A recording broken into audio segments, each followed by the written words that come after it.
Don't start crocheting before you've seen this video. We are going to talk about choice of yarn, hooks, how to hold on to the hook and yarn so you don't get any strains. We are going to make the very first crochet knot, and by the end of this video, you'll be ready to embark on your crochet journey.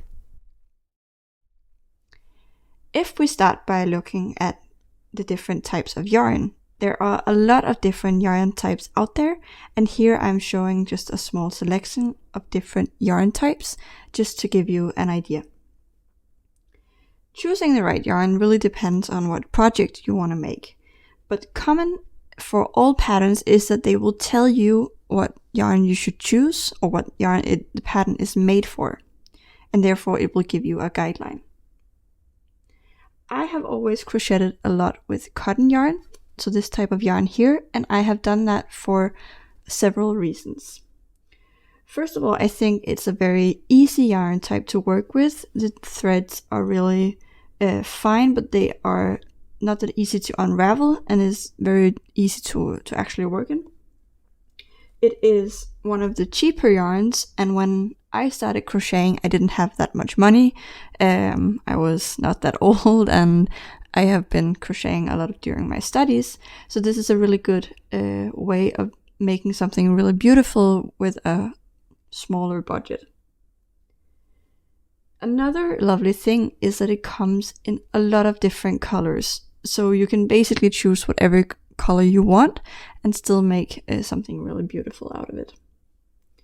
But common for all of these yarn types is that they will actually tell you what hook you should pair it with. So on the yarn label, you can see here, it will tell you what millimeter hook or the US symbols for it. So for a cotton yarn, it will usually say 3 to 3.5 millimeter hook, but depending on your tension, you can vary that a little bit. So I usually go for between 3 and 4 millimeter crochet hook, depending on my project. So you can see this is also will be standing on this type here. So this is a thicker polyester type yarn. So just like as with yarn, there is a lot of different crochet hooks to choose from. They can be made of plastic, of wood, of metal, or they can be made of a combination of plastic and metal. This is my absolute favorite crochet hook. It's called an ergonomic crochet hook, and the plastic part ensures that you don't strain your fingers or wrist, and the metal part of the hook ensures that the yarn or the hook lets go of the yarn very easy. So there is a lot of different types of ergonomic hooks out there, but this is simply my favorite. So I strongly encourage you to choose a ergonomic hook, but it doesn't have to be just this. So how do I see the size of the hook, you might ask? So we talked about having different sizes of crochet hooks for different yarn types. So that is the number that is usually in the bottom, or as you can see from this one here, on the middle of the crochet hook.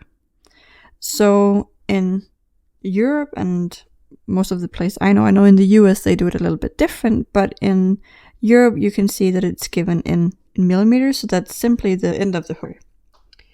But yeah, so I would recommend that you buy a bundle of this type of hook, because then you have a difference in sizes of hooks for different projects, and it's usually just as cheap as buying a whole bundle comparing to buying one of two that you often will need for your crochet projects. Okay, so we are now ready to dive into the very first steps of your crochet project, namely making what we call the slip knot to start your project with, and how to actually hold the yarn and the hook. So let's start off by learning how to make a slip knot. So you take your yarn like this, make sure you have the end pointing up. You make 3 fingers go together like this, and then you take the yarn around your fingers like this, so that you have the end pointing upwards. I'm going to give it a little bit more so we have something to work with. Then you're going to take 2 fingers going under and pulling through while you are holding on to the rest of the yarn like this. So the good thing is that I can now pull, and you can see that the knot will tighten. This is where you will stick in your crochet hook, and then you can tighten it even more like this. Okay, so let's repeat that once more. So we're gonna just pull at each end and it will open. So we take the yarn between our fingers like this. You can push in your little finger so that it closes in, and then take it over and around, again having the end pointing away. Go in and grab and pull like this. Okay, so we now insert our crochet hook and tighten the knot by pulling the end here. Okay, so far so good. So now we need to look at how we actually hold on to the crochet hook. So imagine that it's a knife that you're grabbing onto. You would hold it like this between your fingers. What I like to do is then take my index finger and either hold it on the metal part to have more control, or to actually put it onto the loop there is around the hook.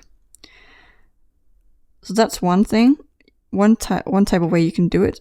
So grabbing it like a knife, like this. Or you can also grab it like a pencil. So putting it down here, just like you would with a pencil, and hold it like this. I've never actually held a crochet hook like this, so therefore you will always see me doing like this, making sure that I don't, tighten my grip too much, but just so that it stays in place, and don't push anything down too tight. Just let it rest here, and then you're ready to do your work. So make sure that the tip, you can see the tip of the hook here, is pointing inward towards yourself, because then it's easier to get into the stitches with the pointy end there. So make sure that you find a way that it's comfortable, but while you still have movement in both in your wrists and in your fingers. Okay, so that was how we hold on to the hook. So now let's take a look at how I am holding the yarn. So I like to grabbing it like this. So I grab on like this, and then I go over. Did you see that? So I'm taking the yarn over my index finger, because in that way I can control the tension that I have on the yarn.